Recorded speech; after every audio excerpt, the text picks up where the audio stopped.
I want to go through a short survey of some verses in the Old Testament to see what God says. I'm trying to drive home to you the point that God takes seriously how we treat the alien among us. And if you want to look in your scriptures, I'll go a little slower, but I have them written here. Deuteronomy 10, verse 18. Deuteronomy 10:18. Now, we've already looked at some in the New Testament, so some would say, well, these are Old Testament verses, and we can discuss whether or not they apply today, but I believe the Bible from the beginning to the end. And so we'll look at Deuteronomy 18. It says, he defends the cause of the fatherless and the widow, and he loves the alien, giving him food and clothing.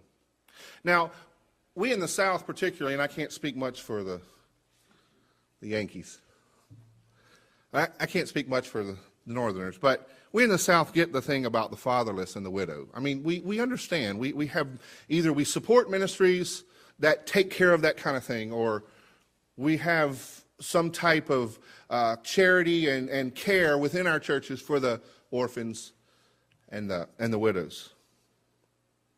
But we'll notice in the next three verses we look at that God lumps three groups of people as particularly vulnerable, that he has particular care for, and that is the widow, the fatherless, and the stranger. Look with me at Psalm 146:9.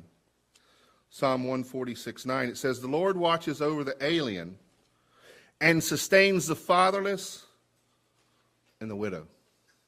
And I'm going to tell you that you can find the word alien in the Old Testament over 90 times. And most of the times, it's associated with God's justice. Not with him judging them, but how we treat them demonstrates how God views our justice. And God often demonstrates his justice in how he treats and how he expects us to treat the widow, the orphan, and the stranger. Zechariah chapter 7, verse 10 says, do not oppress the widow or the fatherless, the alien or the poor. I mean, there's no equivocation there. Do not do it. It didn't say check their papers first. It didn't say depends on what language they speak. It didn't say do they have the same customs you have. Do not oppress the widow or the fatherless, the alien or the poor.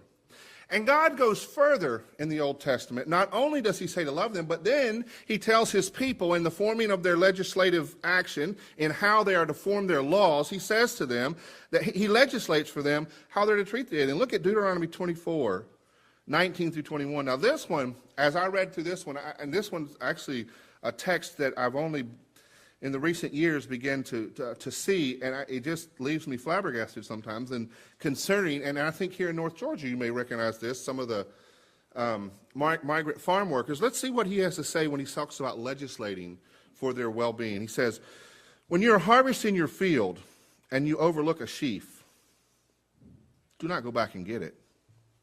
Leave it for the alien, the fatherless, and the widow, so that the Lord your God may bless you in all the work of your hands. And when you beat the olives from your trees, do not go over the branches a second time. Leave what remains for the alien, the fatherless, and the widow. When you harvest your grapes in your vineyard, do not go over the vines again. Leave what remains for the alien, the fatherless, and the widow. Do you think God cares much about the alien? I mean, this is only a survey of some of the texts in the Bible about how God cares for the immigrant. I would ask us to challenge our own presuppositions and our own feelings towards those who are different from us. Basing our thinking upon they are made in the image of God, we are made in the image of God. God has called us to love them. God has called us to give toward them hospitality.